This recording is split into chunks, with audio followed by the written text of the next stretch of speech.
Good morning, Mario, and good morning, Switch fans. It feels a bit weird to say because of the news I'm gonna tell you. Nintendo ended their Mario celebration, and this show is Good Morning Mario, which just feels really weird. So I don't know. I've been looking at it and talking to some people, and I just feel like it's time that I move on.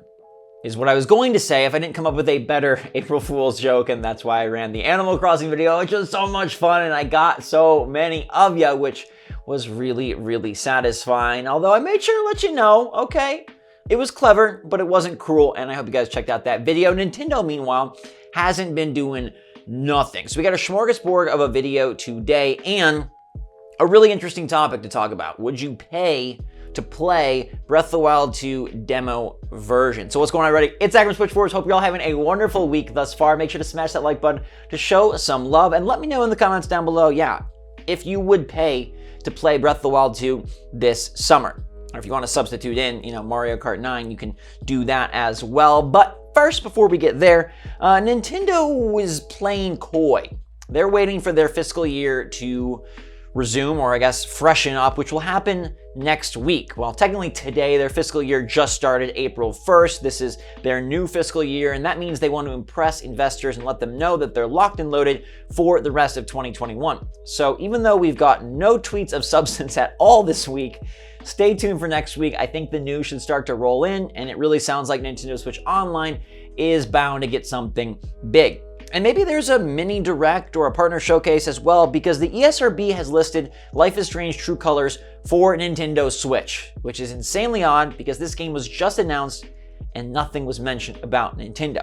Now, we have heard from some rumor sources for a while now that Life is Strange was coming to our hybrid handheld, so it makes sense. And it feels like a perfect fit. Life is Strange True Colors features Alex Chen. She's got a new power. She can sense emotions. It releases on September 10th. It is a $60 game, one full package, not what do they call those? Episodic gaming. Zach, you just woke up from a nap. You're feeling sleepy. You're not on your A game, but bring it, okay? And it seems like they're bringing Life is Strange to the Switch. The ESRB is not an organization to mess around. They don't partake in April Fool's jokes, and I feel like Nintendo just wants to announce this as part of something. So I'm kind of now pegging some sort of small presentation between now and September, which, surprise, hey, at least E3. Maybe they're going to announce it then. Maybe it'll come sooner, but it would be great to get the Life is Strange games, especially the new one, day and date as the other platforms. That would feel fun, and the Switch with its portability feels like the perfect place to play it. Now, Europe is having a massive eShop sale. It's their big multiplayer sale with over 190 games. So there's some good stuff in there. Check it out if you have a chance and you're across the pond. But for us over here in America, they also started a new sale, not as extensive as the multiplayer sale, and it doesn't really include first-party titles, but there's a lot of good stuff from Activision, good stuff from Warner Brothers, and I'm gonna call out two games: Kunai at $6.79, lowest price ever, and Dicey Dungeons at $10.04, lowest price ever. Two must-own indies. I love those games. I played the heck out of both of them. I think they're fantastic on Switch, and they're awesome. You owe it to them to give them a shot if you're looking for something super cool to play on Switch this weekend. I don't really do the sales videos as much because it seemed like people didn't really care about them as much. You guys still like the sales videos? If you are a sales video fan, shout at me in the comments or on Twitter or something. I could bring them back, but I just felt like it was getting stale. And I was just kind of saying the same stuff over and over. But I don't know, maybe you guys like them. And maybe you like E3, but would you like E3 better if you could participate? In recent years, before COVID struck, they started allowing fans to go to E3, and they opened up the premier video game showcase to the players. Now, E3 2021 is supposed to take place as a digital experience, and they emphasize the word experience instead of event because they want players to partake. They claim there's going to be a lot of interactivity.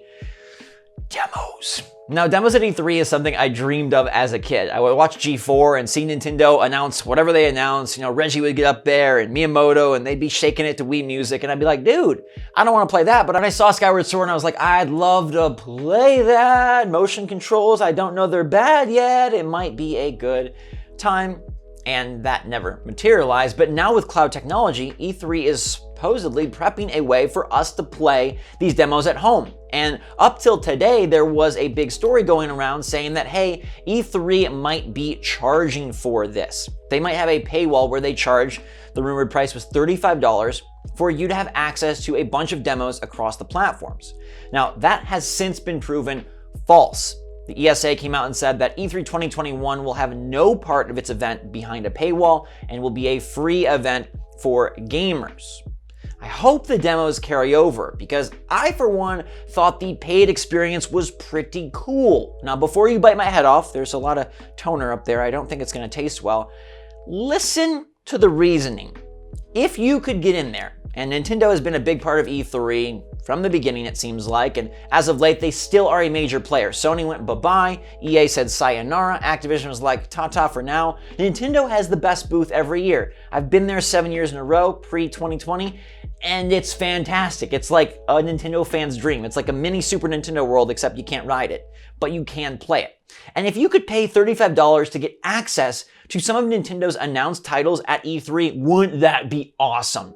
I mean, the event itself should be free, right? I don't want to pay to watch trailers. I don't want to pay to watch the Direct. But if Nintendo would partake in this program, and why not? They're one of the biggest players for ESA and E3 every year. You could have been playing Breath of the Wild 2 this summer. Now, there's no guarantee of what games they would have included, but wouldn't that have been cool? And maybe the ESA and E3 will continue along this plan and still deliver interactive demos. They just won't be for pay, which is the best of both worlds, right? And I gotta think, like, would Nintendo do it? And first gut reaction is no, because they're so protective of their IP. But then again, they do have a lot playable at E3. The dicey part here is like, public playing a demo is very different from press playing a demo, and I know these companies just view it differently. Maybe they shouldn't, but they do. Although Nintendo did open Mario Odyssey up to everyone to play at E3, and Smash Bros. Ultimate was for everyone to play at E3, and Breath of the Wild and Pokemon Sword and Shield and Luigi's Mansion 3, fans could play those as well as journalists and press. So maybe Nintendo is going to send the ESA some secret sauce and let us dip our toes in. Now, the logic says it probably would be something like, I don't know, Mario Golf Toadstool Tour. I don't know that they would throw over Breath of the Wild 2, but it's an interesting idea. And I hope that a lot of big publishers do decide to get on board and open the event to the players at home. I mean, video games are an interactive medium, so this is the best way to experience. A trailer can only tell you so much, especially if it's CG. Goodness gracious, I can't believe it's 2021 and we still got companies doing exclusive CG trailers. Ugh, show us the game. This ain't a movie. It's supposed to be played and we want to see what it's going to look like, not what you think it may possibly could represent. I know a lot of people get hyped by that stuff, but it's dangerous because the final game may look nothing like the cinematic trailer. Yet demos would give you the perfect option to see what the game was all about. But imagine how awesome it would be to hold The Legend of Zelda Breath of the Wild 2 in your hands this summer. Or Mario Kart 9 this summer. A little piece of it, even just a morsel. Or the rumored 2D Metroid, 2D DK. How cool would it be to play something from Nintendo's holiday lineup this summer? Even if it was like a 10-minute chunk. I don't know if they would use the eShop, which already has a lot of awesome demos, or if they would go this cloud route that the ESA and E3 are supposedly pushing. But no matter what, price wall, free, I really hope they do it. I know a lot of people enjoy the big Steam parties where they have the event and then they have access to all the demos. That's pretty cool. Those are usually indie games. So imagine the power of putting forth something from Ubisoft and Nintendo, something from Microsoft, and something from who's still around at E3, but they're kind of Microsoft. Everybody is leaving E3. And the sad truth is that E3 will probably never be what it once was, and that honestly depresses the heck out of me. So this demo idea is something that could really jolt spirits and boost the event to make it much more interactive and much more of an experience than just an event. And I think that's exactly what they should do. It seems like they're on the right track. The paywall thing might have been a messy decision, but hey, I'm super hopeful that we can play something fun this summer. Is Nintendo bold enough to be on board? Never say never. They have been a little craftier, a little more creative, and a little more modern with their current staff. So I'm gonna keep my fingers crossed and we'll just wait and see. Either way, I definitely know we're getting a Direct this summer. That is going to happen. Nintendo will deliver a summer presentation of some sort, even if it's on their own, so that we can find out what the heck is coming after Skyward Sword. Because right now it's 0, and there's no way in heck or in Hyrule that Nintendo Switch has no games from July till December. But we'll have to wait to see what those are soon. The poll, though, you don't have to wait for. I asked you guys, what will you do now that Nintendo has canceled Mario? Feels a little sad knowing that the plumber is gone. I really think he's going to come back, but I gave you guys some good options. Become a Link fan, wear red in remembrance, grow a mustache, sell your Switch, bake a yummy cake, and thankfully, me and 22% of you feel like baking a yummy cake is the proper response. Most people want to become a Link fan, which makes sense, especially given it's the special Zelda anniversary. We know we're getting Skyward Sword, we're getting the Joy-Con. What else, Nintendo? We're going to get a special Zelda Direct, and now is the time where that could start to happen, because we are in that new fiscal year. April has rolled into the frame, and now we can take the picture of what the heck the next 12 months are going to look like. 14% said wear red in remembrance, 12% said grow a mustache, and surprisingly, 9% said sell your Switch.